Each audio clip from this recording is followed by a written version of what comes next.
Di tengah bergulirnya kasus Verdi Sambo, kini muncul kasus dugaan aliran dana tambang ilegal yang diungkap oleh Ismail Bolong, mantan anggota Polres Samarinda. Ismail menyebut para pejabat Polri menerima aliran dana suap dalam pertambangan ilegal. Mantan Kadif Propam Polri Verdi Sambo membenarkan adanya laporan penyelidikan tambang ilegal seperti yang diungkap oleh Ismail Bolong. Bahkan kasus itu sempat ditangani Sambo saat masih menjabat sebagai Kadif Propam Polri. Anak buahnya mantan Karopaminal Divisi Propam Polri Hendra Kurniawan mengaku ikut memeriksa sejumlah petinggi Polri yang terlibat kasus dugaan aliran dana tambang ilegal. Pak, Bapak sempat menandatangani laporan pengaduan Pak hasil tambang ilegal di Kaltim Pak. Bang Sambo, komentarnya Bang Sambo? Nggak ada itu surat. Pak, ada surat itu Pak? Ya sudah benar surat. Gimana Pak? Benar surat itu Pak? Ini tanyakan ke pejabat yang berwenang. Surat itu sudah ada. Itu Saling bantah dan serang pun mencuat. Melalui keterangan tertulisnya, Kabareskrim membantah dirinya terlibat dalam kasus tambang ilegal ini. Dirinya menjelaskan, "Saya adalah penegak hukum, ada istilah bukti permulaan yang cukup dan bukti yang cukup. Maklumlah, kasus almarhum Brigadir Yosua saja mereka tutup-tutupi." Kabareskrim menambahkan, "Saya mempertanggungjawabkan seluruh pekerjaan saya kepada Allah Subhanahu wa Ta'ala, arahan Bapak Presiden kepada Kapolri dan tuntutan masyarakat yang sedemikian cerdas." Sementara jaringan advokat tambang atau Jatam menyebut jika Polri dalam aktivitas tambang berperan sebagai penjaga keamanan hingga pemodal. Penegak hukum ini berperan ketika di lapangan sebagai backing ya, biasanya sebagai backing atau penghubung antara pelaku penambang ilegal dengan penegak hukum lainnya kan agar tidak terjadi penegakan. Karena misalnya di Kota Samarinda itu di Kalimantan Timur, truk-truk tambang ilegal itu melewati puluhan pos polisi baru sampai ke pelabuhan. Dan itu kelihatan secara kasat mata tapi tidak ada penindakan. Kami juga ada peran backing di situ. Lalu yang kedua, biasanya peran-peran polisi ini sekaligus sebagai penghubung kepada pembeli itu. Bisnis atau pengusaha yang membeli hasil tambang. Nah, yang ketiga, biasanya dia juga selaku sebagai bos pemilik tambang dan ini terkonfirmasi, Pak. Lalu, bagaimana fakta yang sebenarnya? Yang jelas, momen ini menjadi momen Kapolri untuk bersih-bersih lembaganya agar kepercayaan publik kembali tinggi pada institusi Polri. Tim Liputan, Kompas TV. Saudara, kasus dugaan aliran dana tambang ilegal menyeret nama para pejabat Polri. Perang bintang hingga saling bantah ini akhirnya tak terelakkan. Lalu bagaimana fakta sebenarnya yang terjadi dan bagaimana akhirnya kepercayaan publik terhadap institusi Polri ini akan dipengaruhi? Kami hadirkan perbincangannya di Sapa Indonesia Pagi bersama narasumber yang sudah tersambung melalui daring. Yang pertama ada Ketua Indonesian Police Watch IPW, Mas Sugeng Teguh Santoso, dan ada juga Kabareskrim 2009 hingga 2011 Komjen Purnawirawan Ito Sumardi. Selamat pagi Pak Ito, selamat pagi Sugeng. Selamat pagi Mas Timothy, selamat pagi Pak Ito. Terima kasih sudah bergabung bersama Sapa Indonesia Pagi hari ini. Saya ke Pak Ito, dugaan di masyarakat tentu saja kita tahu di kasus-kasus sebelumnya bukan hal yang baru kalau ada oknum polisi mencoba membackingi dan lain-lain begitu. Tapi munculnya kasus seperti ini bahkan menyeret nama petinggi Polri. Menurut Pak Ito, apakah hal ini memang sebuah realita yang harus diusut untuk diungkap kebenarannya kah? Terutama kalau kita lihat bagaimana munculnya isu ini sendiri di tengah kasus yang sedang berjalan terhadap Verdi Sambo, tapi di sisi lain juga publik ingin tahu gitu, Pak Ito, ya kalau memang tidak benar ya dijelaskan atau ya dibuka seterang benderangnya. Menurut Anda sendiri bagaimana Pak Ito? Ya baik Mas Timothy. Saya kira demikian. Yang pertama, untuk dugaan aliran dana kepada para oknum anggota Polri, baik petinggi maupun sampai yang di bawah ini harus diusut tuntas dan disampaikan kepada masyarakat hasilnya. Kemudian yang kedua, masalah ini sebetulnya bagi saya pribadi memang agak ganjil ya. Kenapa demikian? Karena ini kan penyelidikan ini kalau nggak salah dimulai pada bulan Februari. Kemudian April atau Maret ini kemudian ada surat yang beredar di medsos ya, yang ditandatangani oleh saudara Hendra Kurniawan ya sebagai pimpinan yang langsung mengecek ke lapangan, yaitu di daerah Kalimantan Timur. Tetapi di sana ada pengakuan bahwa saudara Hendra juga menerima aliran dana 900 juta. Jadi pertanyaan saya, apakah kalau saya yang melakukan pemeriksaan membuat hasil sementara saya mengakui menerima juga, apa surat ini mau saya teruskan gitu kan? Itu sama dengan bunuh diri ya. Kemudian yang kedua, kenapa munculnya baru belakangan dan dimunculkan saudara Ismail Bolong? Ya. Nah, tapi ini tentunya momentum yang sangat bagus bagi Polri untuk segera mengklarifikasi dan melakukan satu pendalaman ke dalam. Dari surat itu saja ada ekspedisi ya namanya. Kapan surat itu diserahkan kepada pihak tertentu atau kepada fungsi tertentu, tanggal berapa, kemudian siapa yang menerima. Nanti di sana bisa dilihat apakah yang menerima ini menindaklanjuti dengan memberikan semacam disposisi ya kepada bawah. Jadi kita tidak bermain kepada hanya pernyataan saja. Kemudian yang kedua Mas Timothy, ini pengalaman saya sebagai, dulu saya adalah wakil ketua Satgas Peti ya, penambangan tanpa izin. Waktu saya masih menjabat Direktur Samapta Polri. Kemudian ketuanya adalah Pak Brigjen Selamat Sijih ya, purnawirawan almarhum. Nah, pada saat itu juga saya juga melihat bahwa masalah illegal mining atau pertambangan ilegal ini itu bukan hanya batu bara saja, itu sampai dengan masalah pasir yang sekarang kita tahu diramaikan di daerah Jawa Tengah ya. Nah, itu semuanya melibatkan kepada lembaga atau instansi terkait ya. Jadi kalau penanganannya memang harus dilakukan secara terkoordinir, dan juga dulu adalah yang penanggung jawab atau pelaksananya yang mengkoordinir adalah Bapak Menko Polhukam. Saya sudah dengar bahwa Pak Menko Polhukam juga kan sudah menyampaikan beberapa kali. Tapi khusus untuk Polri ini tidak bisa kalau kita biarkan demikian saja, sehingga ini harus segera diklarifikasi agar tidak menjadi isu berkembang, isu-isu liar. Ya. Nah, namun kembali kepada masalah Polri sebagai aparat penegak hukum, ya. Tentunya di sini juga kita harus melalui sistem dan ataupun proses-proses yang berlaku ya, sesuai dengan norma hukum ya. Jadi saya kira mungkin untuk Polri sendiri ini adalah satu momentum betul ya untuk bagaimana kita sekarang mengungkap secara meluas ya, secara keseluruhan untuk pelaksanaan praktek-praktek illegal mining sehingga bisa ditangani secara komprehensif. Jadi tidak perlu diperdebatkan bahwa ini harus ditelusuri, apalagi sudah sampai di tahap ini di tengah publik gitu. Ya. Kalau logika untuk operasional dari perlindungan tambang ini sendiri, Ismail Bolong sendiri kan kita tahu saat itu berpangkat Aibtu. Apakah benar punya kekuasaan sebesar itu bisa mengendalikan, atau sebenarnya kalau Pak Ito sendiri dalam kasus-kasus sebelumnya ini memang melibatkan banyak pihak dan harusnya ada yang pangkatnya lebih tinggi dari itu? Ya, kalau menurut pengalaman saya Mas Timothy itu adalah semacam udah ada struktur ya, terstruktur ya. Jadi mulai dari di bawah yang hanya menjaga, kemudian juga ada juga yang ibaratnya sebagai pengepul ya, mengumpulkan, membagi-bagi. Kemudian itu pun harus merata kan, tentunya kalau misalnya kita ingin mendapatkan perlindungan itu kan bukan hanya daripada anggota yang di bawah. Tentunya ini akan melibatkan juga oknum-oknum yang ada di atas. Kita sudah melihat betapa Pak Kapolri demikian responsif ya untuk merespon untuk kasus ini. Dan dia juga sementara ini sudah memutasi beberapa pejabat yang dianggap ada kaitan, dianggap sementara ini ada dugaan terkait ya, meskipun itu harus dibuktikan dulu ya. Karena bagaimanapun juga seperti yang dikatakan oleh Pak Kabar Eskrim, ya memang kalau jabatan Kabar Eskrim ini pasti akan mendapatkan beberapa cobaan ya. Contohnya karena beliau ini menangani kasusnya Saudara Ferdi Sambo. Nah sekarang ini kan terkait dengan orang yang kemudian terkait dengan kasus itu. Ini pun harus ditelusuri dan dikaji secara objektif ya. Jadi dan juga tentunya Pak Kabar Eskrim sendiri, beliau juga pasti dalam masalah ini juga akan dimintakan keterangan ya kepada beliau apakah benar atau tidak untuk membuktikan. Kalau tidak, maka akan ada konsekuensi hukum bagi pihak-pihak yang menyampaikan ke publik.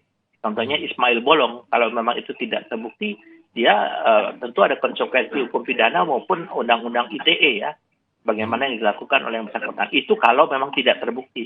Kalau memang terbukti, maka ini adalah waktunya bagi Polri untuk melakukan pembenahan di dalam internal Polri. Tetapi untuk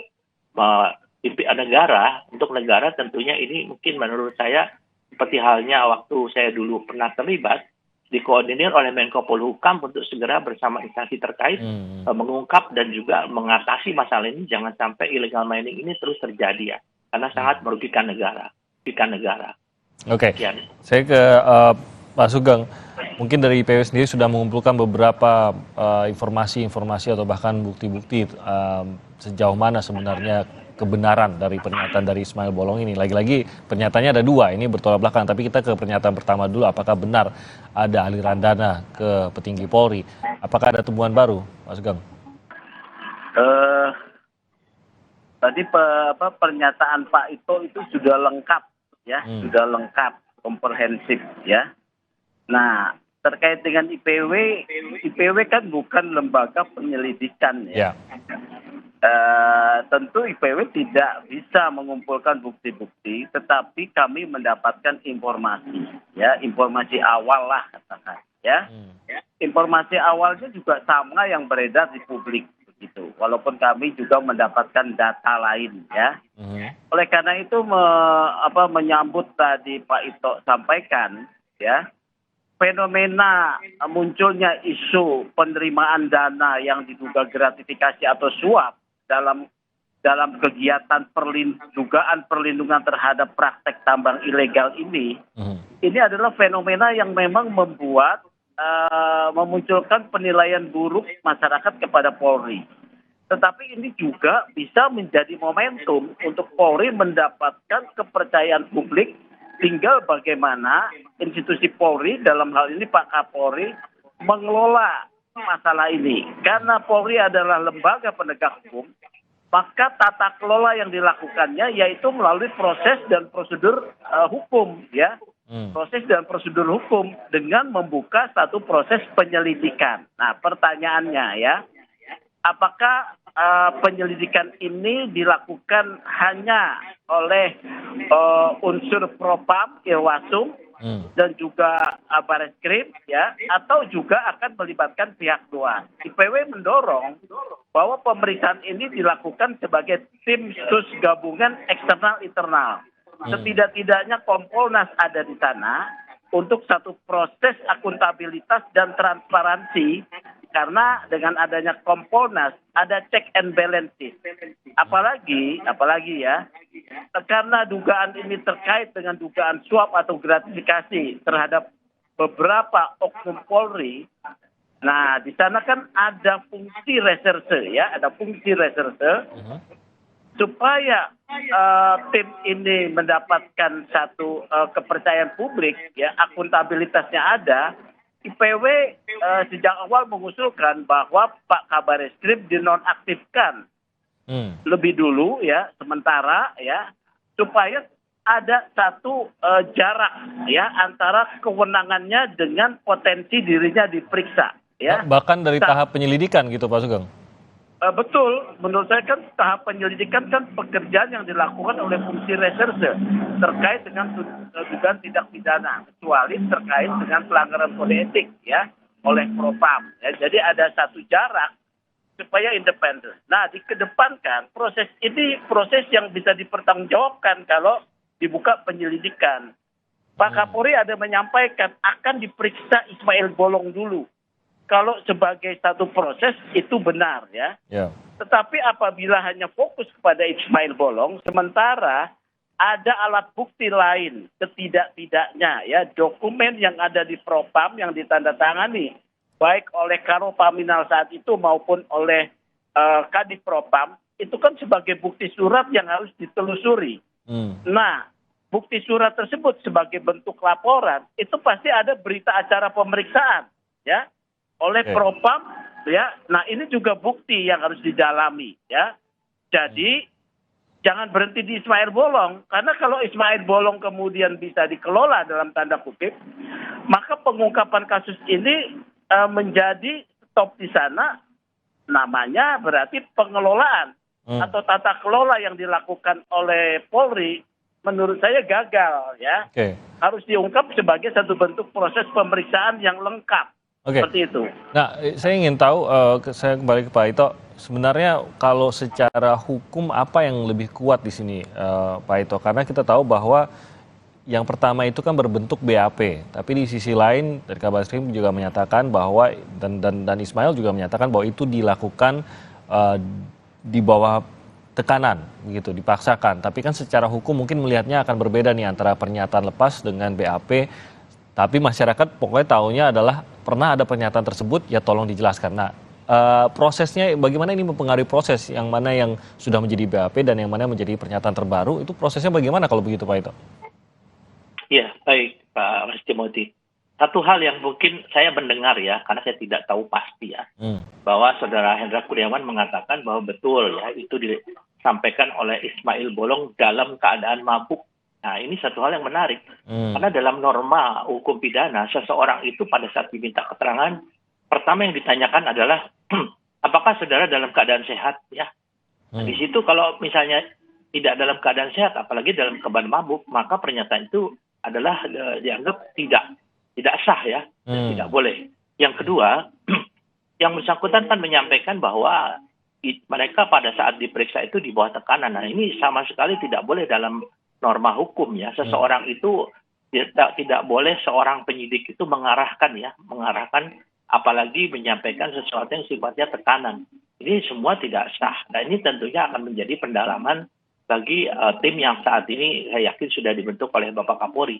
Tadi betul sekali yang disampaikan oleh sahabat saya Pak Sugeng ya, bahwa yang penting di sini adalah satu, masalah ini harus segera diklarifikasi agar masyarakat tidak memberikan stigma yang buruk bagi Polri ya. Yang kedua, tadi sampaikan Pak Sugeng adalah bahwa harus transparan ya dan objektif. Jadi kita tidak boleh juga melakukan karakter assassination ya, atau pembunuhan karakter seorang pejabat Polri karena dia dendam ya, mungkin karena yang bersangkutan itu sekarang terlibat dengan satu kasus pidana, maka dia sampaikan bahwa ya sekarang saya membalas ya. Hingga ada kesan yang disampaikan Bapak Menko Polhukam perang bintang ya. Tentunya ini adalah satu upaya. Kita juga harus melihat surat hasil ya, kan itu SHP, surat hasil penyelidikan. Itu apakah sudah dikirimkan belum? Kalau sudah, kapan? Dikirimkan ke fungsi apa? Kemudian sudah ditindaklanjuti belum? Kalau misalnya tidak ditindaklanjuti, nah ini Pak Kapolri tentunya akan menanyakan mengapa tidak ditindaklanjuti. Kalau misalnya sudah ditindaklanjuti, sejauh mana tindaklanjutnya? Apakah berhenti pada satu pemeriksaan saja ya? Jadi saya kira ini kalau menurut saya adalah norma-norma hukum yang harus dipatuhi. Kemudian tadi juga menarik yang disampaikan oleh Pak Sugeng bahwa baiknya Pak Kabar Eskrim dinonaktifkan. Memang di dalam Polri ini kan ada aturan sendiri ya Mas Timothy, aturan di bidang personil. Seseorang itu kalau memang diduga dan sudah ada istilahnya indikasinya, itu tentunya untuk mempermudah pemeriksaan itu sementara dibebaskan dari jabatan. Tapi kan kalau kita melihat daripada kasus Ismail Bolong ini, banyak sekali kelemahan-kelemahan dalam hasil penyelidikan. Contohnya tadi, kalau dikatakan bahwa yang bersangkutan itu diminta keterangan pada saat dia dalam keadaan mabuk. Yang kedua, yang meminta keterangan ini juga diduga turut menerima 900 juta dengan jujurnya yang bersangkutan menyampaikan demikian. Nah, ini satu hal yang menjadi ganjil buat saya ya. Jadi untuk kasus ini. Iya, karena itu tadi Pak itu bahwa apakah harus dari tahap ini? Ini kan sebenarnya masih tahap awal sekali, meskipun penyelidikan mengenai kasusnya itu sendiri kan sudah beberapa bulan yang lalu. Tapi kan pada saat ini muncul dan menjadi perhatian publik, ini menjadi sebuah kasus baru yang masih sangat awal. Tentu secara seperti dikatakan Pak Ito dan Pak Sugeng tadi, kita tidak ingin ada campur tangan, ada pengaruh dari Kabar Eskrim begitu dalam kasus ini. Tapi di sisi lain, kalau terlalu awal juga, apakah itu justru merugikan kerja-kerja lainnya, mengingat Kabar Eskrim juga memiliki kerja-kerja lainnya. Nah, bagaimana bijaknya hal tersebut? Nah, mungkin saya tanyakan kepada Pak Sugeng, lagi-lagi agar ini Kabar Eskrim juga bisa bekerja untuk kasus-kasus lainnya, tapi kita juga ingin melihat kasus ini benar-benar terang benderang. Kalau begitu, apa berikutnya yang paling tidak dari IPW ingin lihat langkah berikutnya? Apakah dari pemerintah membentuk tim kah atau apa gitu Pak Sugeng? Tadi IPW sudah mengusulkan pembentukan tim gabungan tadi ya. Kemudian yang kedua, kajian IPW itu menimbulkan cukup menarik ya, kami mendapatkan dokumen tersebut dan kami kaji ya. Surat yang disampaikan tanggal 7 April oleh Kadif Propam saat itu Ferdi Sambo, Irjen ya, kepada Pak Kapolri, rekomendasi ya di dalam surat Kadipropam itu rekomendasinya menggantung gitu loh ya. Karena di dalam rekomendasi tersebut meminta agar Kabareskrim melakukan pengawasan terhadap dugaan praktek tambang ilegal. Sementara di atasnya, di surat di atasnya itu disebutkan bahwa Ismail Bolong menyetorkan sejumlah dana kepada Kabareskrim. Jadi ini nggak match gitu ya. Yang kedua, kemudian dalam rekomendasi tersebut yang meminta Pak Kapolri membuat tata kelola di dalam pengawasan terhadap praktek tambang ilegal ya. Padahal kan kalau di dalam posisinya Pak Kadipropam saat itu usulnya tegas ya, bahwa penyelidikan ini ditingkatkan menjadi satu pemeriksaan dugaan pelanggaran kode etik. Misalnya ya, kalau ada dugaan pelanggaran kode etik atau ditingkatkan menjadi penyidikan tindak pidana. Nah, ini ada apa pertanyaannya ya?